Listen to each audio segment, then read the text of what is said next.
particular day. Elijah did what was right. He knew the God that he served. He knew God would deliver. God is ready to deliver for you today. Amen. But he's saying first, clear this altar. This altar in your life. The only thing that opens a new road for Satan into a home, into a person's life, is sin. Without sin, Satan cannot enter into your life. But when you have sins in your life, and many people have secret sins. In fact, what kills people most is secret sins in their life. Sins that are known between them and God alone. Even their wives does not even know the kind of sin that we are talking about. When they want to commit the sin, they will look around and see whether the wife is at home or not, or the children, then they will lock all the doors. First door, second door, third door, they go to the first door, where they will do what they have to do. And then they come out again. And some of them come to church after that. Amen. Hello? If a man will leave a place of work and go and spend about 4 hours with a strange woman before going home in the evening, and getting home, you are seeing what you say, darling, how is it today? I miss you. And yet you are just coming from a strange woman. Nobody knows that, but God knows. Amen. By doing that, you are inviting Satan into your home. It's already inside. You see, if somebody has a case of cancer, if that cancer is still very innocuous, if it's still very fresh, and it has not penetrated into submucosa, if it's not really cancer that has not gone deep, we call it carcinoma in situ. That is, has not really gone in. But when a cancer has penetrated the underlying tissue, it has entered the body. That is the time to catch it. When it is caught at that time, it's killed. If it's not caught at that time, you allow it to spread and metastasize, it's more difficult to kill. Only God kills that. Yes. So when you allow sin to fester in your life, sin is cancer. Yes. Amen. And if you don't extirpate that cancer, you think you are enjoying it, it will kill you. It will kill you. Yes. By the time you seek for help, it's too late. Right. Brethren, what is the way out? Elijah said to Israel, if God of Israel is your God, you come to decide. And God demonstrated his power in the midst of his people to honor his name and to let them know Elijah was his servant. Fire came from above. It consumed the wood, the stone, the water. The way he was asking them, put water on that altar. First time, put water. The second time, put water. The third time, he was trying to show the people that this God that I'm serving is not fake. It's not a fake God. What kind of God are you serving? Is he a fake one? Where do you go in times of your trouble? Where do you go?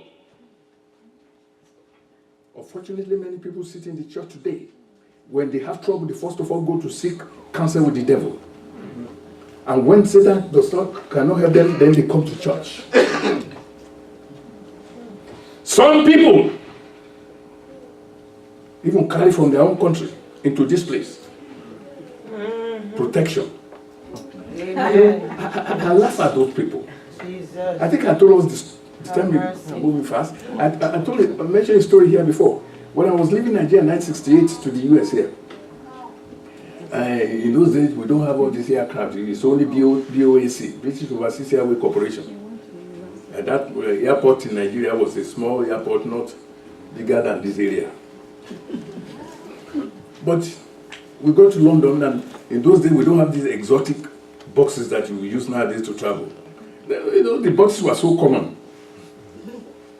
We got to London, we were taking our luggages, I found out the luggage I took to my hotel was not my own. And how did I know that? But it was the same thing, you know. It was in the evening I wanted to wear my pajama and I opened the thing. You know what I saw? Iwo. I will translate that. Iwo is cow horn, which the jujus and the voodoo people have wrapped with red thing, and this is the thing you hold in the morning and you speak to. Now, I shouted, I said, this is not my box, so. And there were decent people in those days. I quickly called I called this people, this is not my box, please. And they were calling me throughout the night. We are searching for your box. We are searching for your box. In the morning, they brought my own box. And I said, this will handle me to do it. Well, what am I driving out? Even as far back as 1968, people going to England and were coming to America, you are taking juju with you to protect you in Oyibo land. You forget that spiritual warfare is not physical. The book of Ephesians chapter 6, we wage not war against flesh and blood, against principalities, against powers. In your flat in Brooklyn, wherever you live, if they send shigidi to you from the hometown, believe me honestly, you could lock 20 doors, but that shigidi will come in. That's right. You know why? It's not stopped by barriers. In the spirit realm, there's no barrier. There's no barrier. You can put on an iron cast door. It does not need that. So you cannot say you are serving the Lord. That's why Elijah said, well, if this is the God that you serve, take it to this God. If it's another God, take it to that God. But this God will answer me. He will answer you today. Amen. If you decide to leave sin in your life, He will answer you. Amen. What's the way out? Number one, you must attack first. If you want to defeat the devil, you must attack first. People don't like President Bush too much, the last president before Obama. They don't like him too much. I love the man for one reason. He has a doctrine. He called it doctrine of preemptive strike. He will not let the enemy come and meet him there. The man will go and meet the enemy at his door before they make any attempt to come and trouble him here. That was what he did in Iraq, though it backfired. But as a Christian, you need that doctrine in your life. Most people begin to pray only when Satan, not only his head, his one feet is already inside. The head is already there, one hand. And you want to send him out. You can't send him out. The doctrine of spiritual preemptive strike must be your strategy. You must be fast in prayer and fasting. Children of God, spiritual warfare cannot be fought when trouble has come. You must prevent it from coming. The Bible says they will surely gather. The Lord sees who is gathering against you. As you are praying in the midnight, let me tell you something about midnight prayer. Between the hours of 12 in the midnight and 3 o'clock in the morning is when the kingdom of darkness operates. 12 to 3 is when they operate. After 3, if there's any witch that has not returned to the mortal body, that witch is dead. That witch must return to that body. If there's any witch here, you know I'm talking to telling the truth. No, I know there's a witch in this place. I know that's not a derogatory thing. There's nowhere you put 20 Christians together and you know you will find. But nobody will raise their hand and say I'm a witch or I'm a wizard. No. There's a test for that, but this is not the day. The day we want to test that, I will test it and we will fish out the person.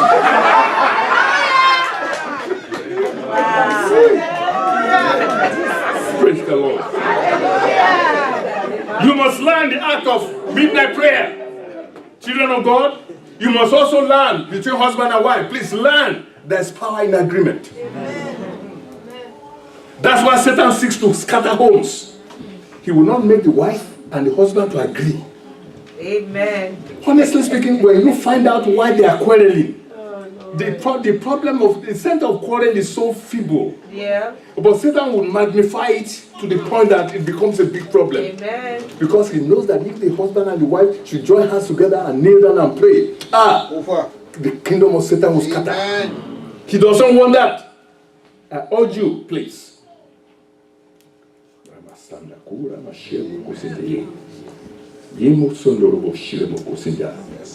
Yemakula masanda, yelebo sinde kula la mashile muku sinde yi. Yemakum, yeko sundorobo shiraba.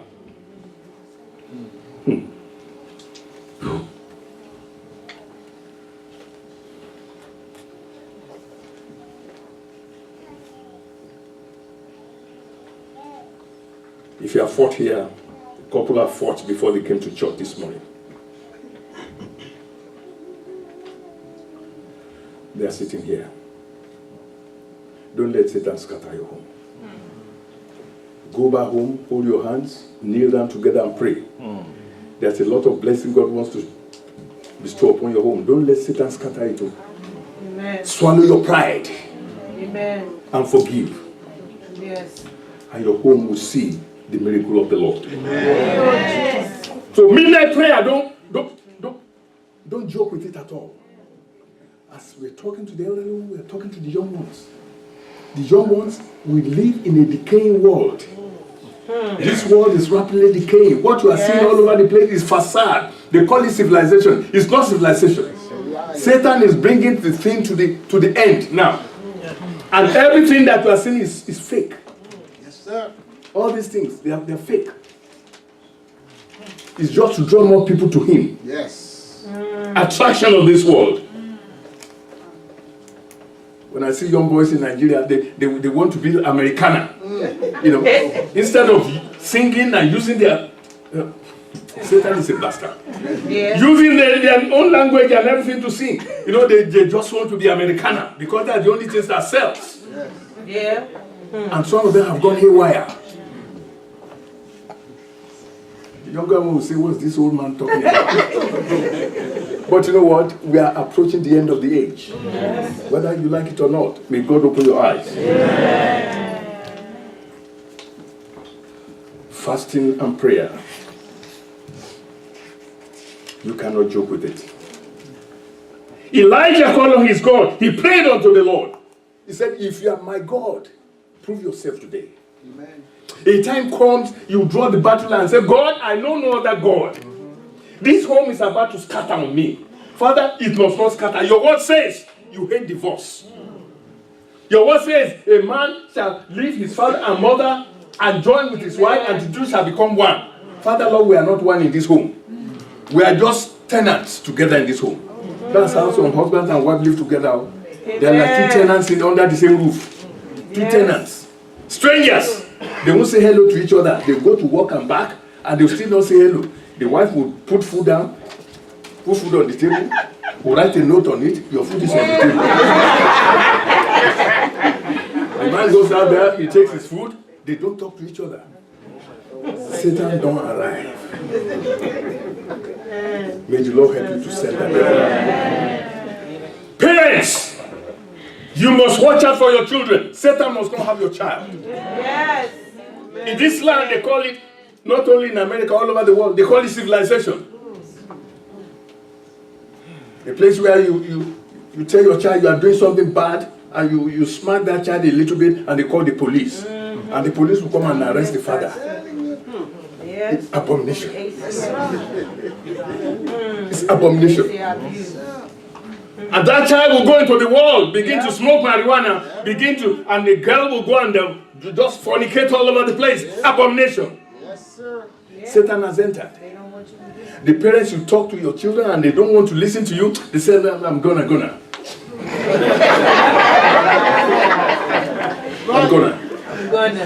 Yeah. Amen, Pastor. Husband and wife, hold your hands together. Put your child before the Lord. Satan, you will not have this child. You will not have this child. You will not have this child. It's only God that can help you. You must draw the battle line today. I don't know the issues in your life. Whatever issue you have in your life, and it has the fine solution this morning. Yes. Say to the devil, I'm drawing the battle line. Say to your partner, I'm drawing the battle line. I don't know what your battle line is, but you must draw the line today. And tell the devil, enough is enough. It's enough in this home.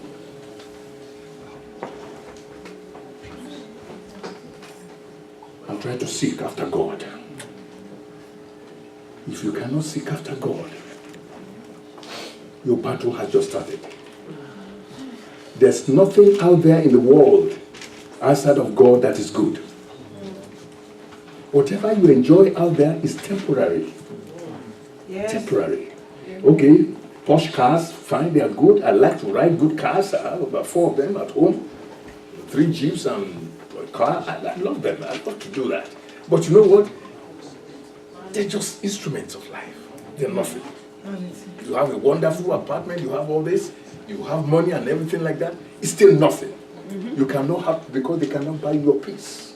Amen. The enemy will continue to torment you. But when you have God and you know him like Elijah, the battle line is drawn. And then on your knees you can call on fire to fall. Amen. And your enemy will be destroyed. Amen. In the name of Jesus Christ. Amen. Just for 5 minutes, can you rise on your feet?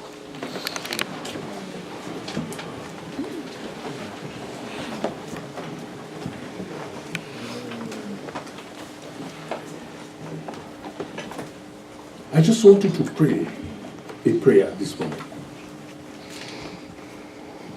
I want you to say, Father, Father, I'm tired of this battle I'm fighting. I've been waging this war by myself. And I'm not succeeding. Father, at your word today, I draw the battle line. Between me and the devil. Today, the battle has started. And according to your word, I cannot lose. I want you to begin to turn that to prayer and begin to pray now. Put that battle before the Lord. That situation in your life, put it before the Lord.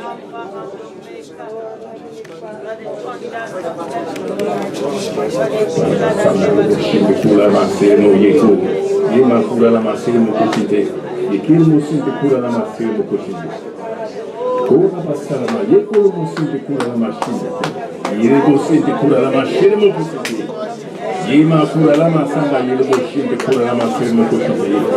Yema kura lama sende yemo shinde kura lama sirmo koshinde. In the name of Jesus.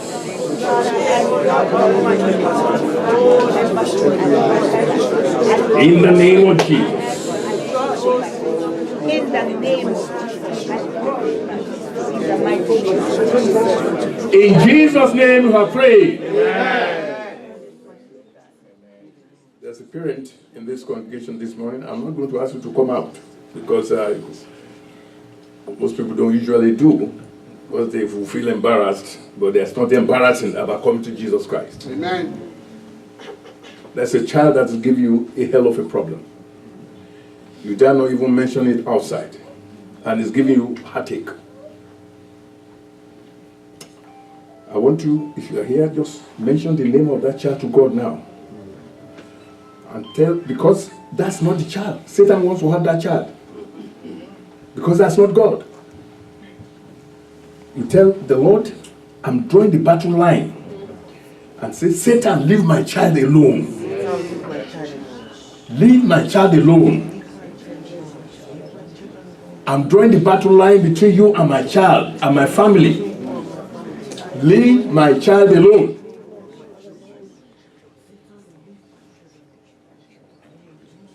If time permits, after the service, I want the family to see me just for 5 minutes.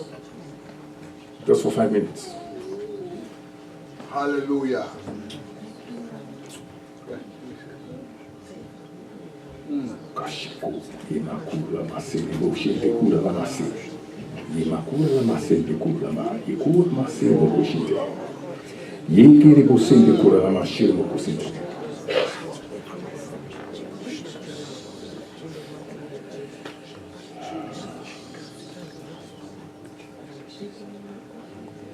We have a lady in this place. The battle you are fighting in your husband's home is not coming from your husband. That battle is coming right from home. That battle is coming right from home. Some never liked you and they don't like your guts. And they want you out of that home by any means. But you know what? If God is for you, who can be against you? I want you to draw the battle line right now. That person, draw the battle line.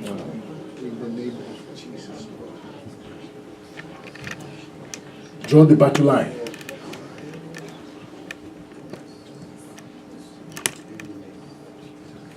The heart of the king is in the hands of the Lord. Like the path of a river, he will turn it. He can turn the heart of those against you in your favor. Amen. Draw the battle line.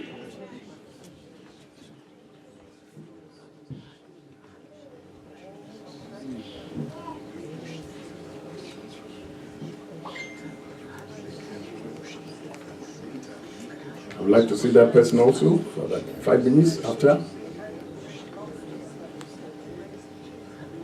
And finally, I want all of us to pray like this. Father, I've had your word today. It has entered my soul. It has entered my spirit. Father, in the name of Jesus, I make today a new beginning. In my home, we are going to pray. In my home, there will be peace.